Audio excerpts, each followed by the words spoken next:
Ito ang nasabi ng isang player noon sa NBA at isang legend sa NBL Australia Basketball na si Andrew Gase tungkol nga dito kay Kai Sotto. And those big guys, when it comes to the NBA, they're always going to get a look. I remember the start of practice and you're bringing in the guys, the big guys, you've got 12 months to show me what you can't do. Little guys, you got me one session to show me what you can do.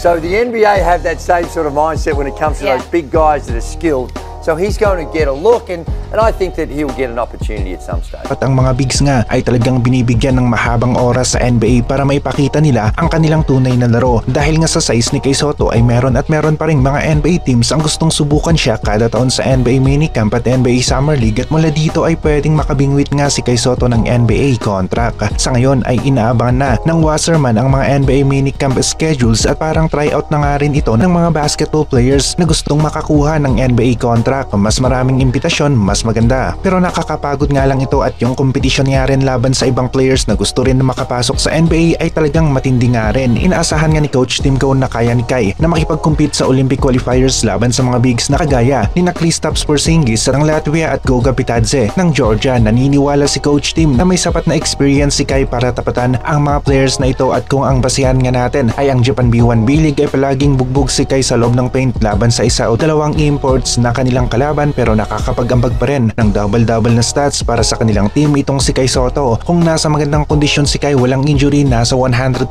ay asahan na natin na hindi rin magpapaiwan itong si Kai laban sa mga players na kagaya ni Kristaps at Goga Bitadze. Tama nga rin si Coach Tim Cone na pupunta nga si Kai sa US para sa minicamp pero sa ngayon ay pahinga muna ito ng konti dito sa Pinas. Nagpapakita naman si Kai ng kakayahan na makipag-compete sa mga malalakas na players, mga NBA players pero kailangan na talagang paghandaan ni Kai Sotto ang matchup niya sa mga bigs ng Latvia at Georgia dahil ito ang isa sa pagkakataon niya para maipakita sa mga NBA teams na kaya niyang maging isang backup big ng isang NBA team.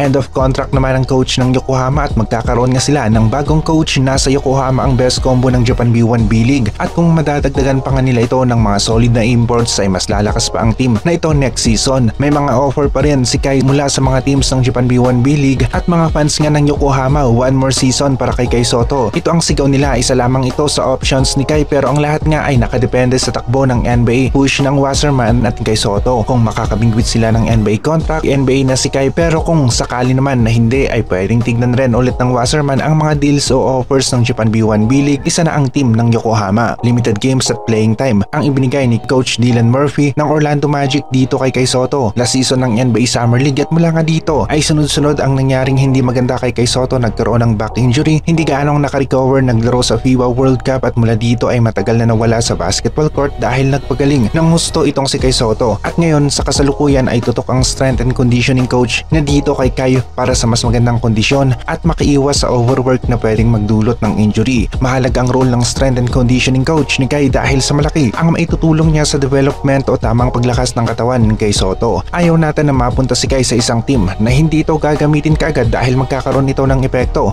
at pwedeng madismaya ang ating pambato, aminin man natin o hindi. Lahat ng mga players kapag nakaupo sa bangko at hindi ginagamit ay pwedeng pangiti-ngiti ang mga yan pero sa kanilang kaloob-looban ay may konting kurot at pwedeng bumaba ang kanilang kumpiyansa. Lahat ng basketball players ay gustong maglaro sa kada game at alam na alam natin ang bagay na ito.